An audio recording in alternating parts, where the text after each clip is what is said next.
जय सिया राम।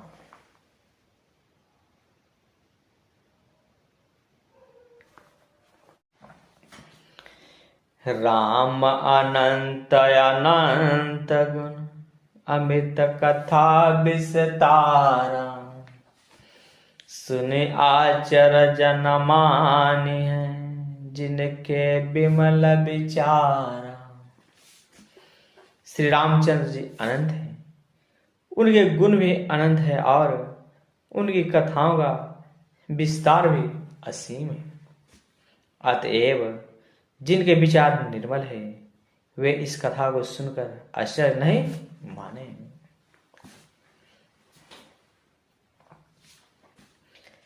यही विधि सब संशय कर दोरी, सिर धर गुरु पद पंकज दोरी। पुनि सब ही बिनवो कर जोरी, करत कथा जहि लाग न खोरी।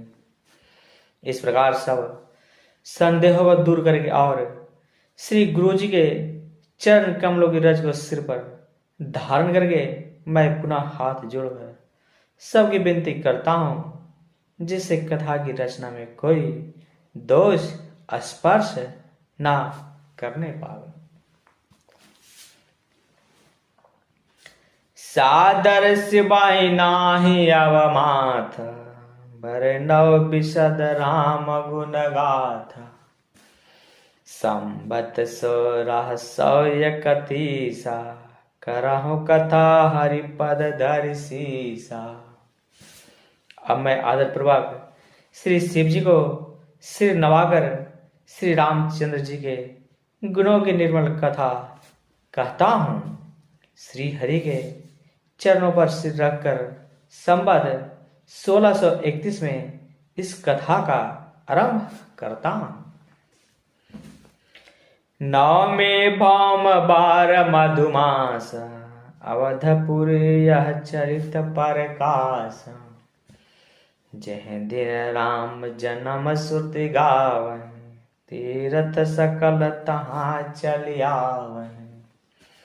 चैत्र मास की नवमी तिथि मंगलवार को श्री अयोध्या जी में यह चरित प्रकाशित हुआ, जिस दिन श्री राम जी का जन्म होता है। वेद कहते हैं कि उस दिन सारे तीर्थ वहां श्री अयोध्या जी में चले जाते हैं।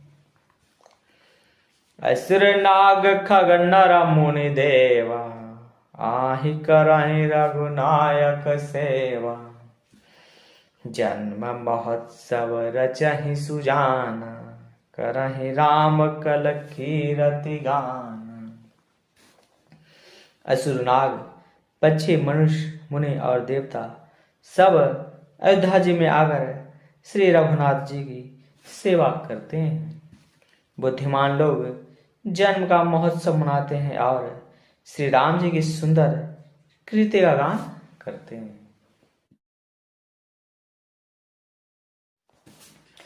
मंजहि सज्जन वृंद बहु, पावन सरजो नीरा।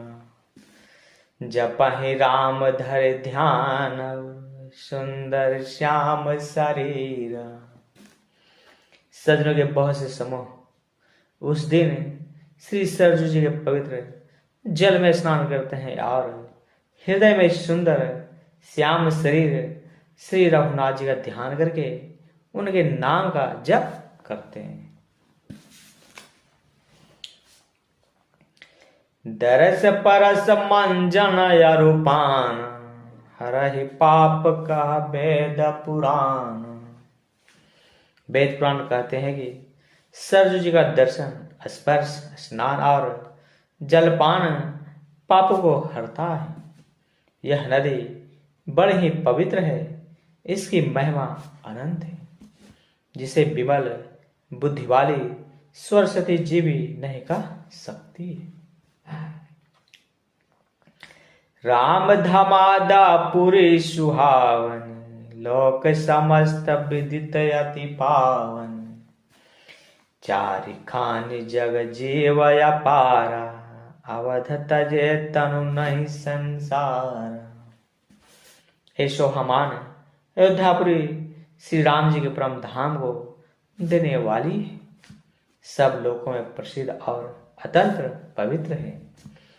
जगत में अंडज, स्वेदज, उद्दिज और जरायुज 4 खाने आदि 4 प्रकार के अनंत जीव हैं।